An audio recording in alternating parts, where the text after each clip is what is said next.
30 январь. Жеңилбес ырайым. Мен анын жолдорун көрдүм. Мен аны айыктырам. Мен аны алып жүрөм. Мен аны жана анын кайгыргандарын сооротом. Ышая 57-бөлүм 18-аят. Өз ишенимиңизге тиешелүү окутууларды ыйык китептен үйрөнүңүз. Ошондо ал окутуулар бекем, туура болот жана жаныңызды азыктандырат. Мисалы, адам каршылык көрсөтө алгыс ырайым жөнүндөгү окутууну ыйык китептен үйрөнүңүз. Ошондо бул ырайым чындыгында биз каршылык көрсөтө албай турган ырайым эмес экенин түшүнөсүз. Кудай адамды тандаганда, ал көрсөткөн каршылыкты жеңе алат жана сөзсүз жеңип чыгат. Мисалы, Ышаянын китебинде 57-бөлүм 17-ден 19-га чейинки аяттарда Кудай өзүнүн баш ийбес элин тарбиялоо үчүн аны урганын, жазалаганын жана андан өзүнүн жүзүн жашырганын айтат. Анын дүнүйөкордук күнөөсү үчүн мен каардандым, аны урдум, жүзүмдү жашырдым, ачууландым. 17-аят. Бирок анын эли тоо кылуу менен жооп бербей, тескерисинче артка кетенчиктеген жана ага каршылык көрсөткөн. Бирок ал бурулуп кетип, өз жүрөгүнүн жолу менен жүрдү. 17-аят.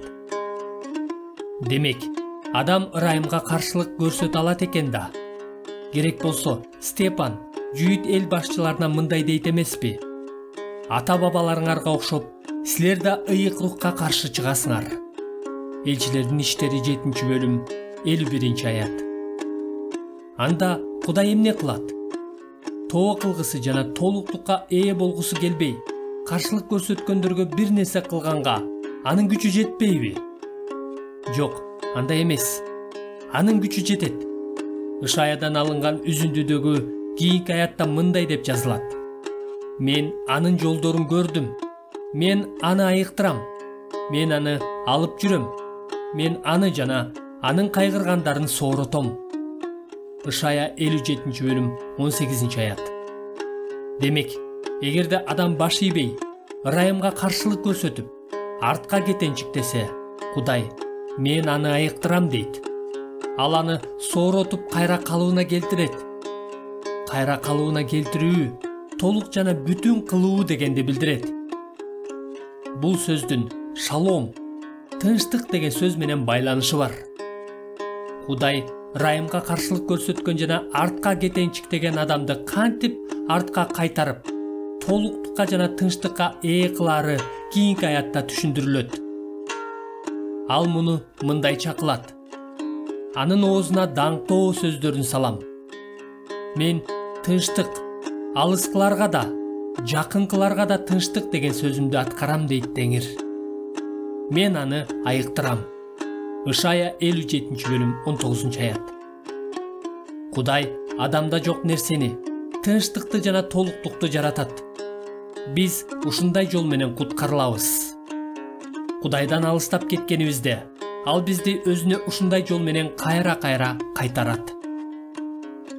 Кудайдын ырайымы даңктоо жок жерде даңктоо жаратуу аркылуу биздин каршылыгыбызды жеңип чыгат. Кудай жакындагыларга жана алыстагыларга шалом алып келет. Башкача айтканда, толуктук алып келет. Ал муну аларды кайра калыбына келтирүү, башкача айтканда, каршылык көрсөтүү дартынан айыктырып, анын ордуна баш ийген жүрөк берүү аркылуу кылат. Адам каршылык көрсөтө алгыс ырайым жөнүндөгү окутуунун маңызы адам ага чындап эле каршылык көрсөтө албаганында эмес. Биз ага каршылык көрсөтө алабыз жана жашоодо ошондой болот.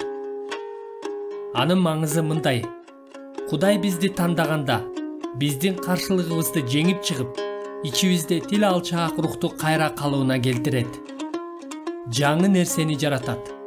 Жарык болсун дейт жана бизди айыктырат, жетелейт, калыбыбызга келтирет жана сооротот. Ошондуктан биз Кудайдан алыстап кеткенден кийин кайра кайтып келдик деп мактана албайбыз. Тескерисинче, Теңирдин алдында жүз төмөндөп чыгылып, биздин каршылыгыбызды жеңип чыккан жеңилбес ырайымы үчүн ага кубаныч жана титирөө менен ыраазычылык билдиребиз.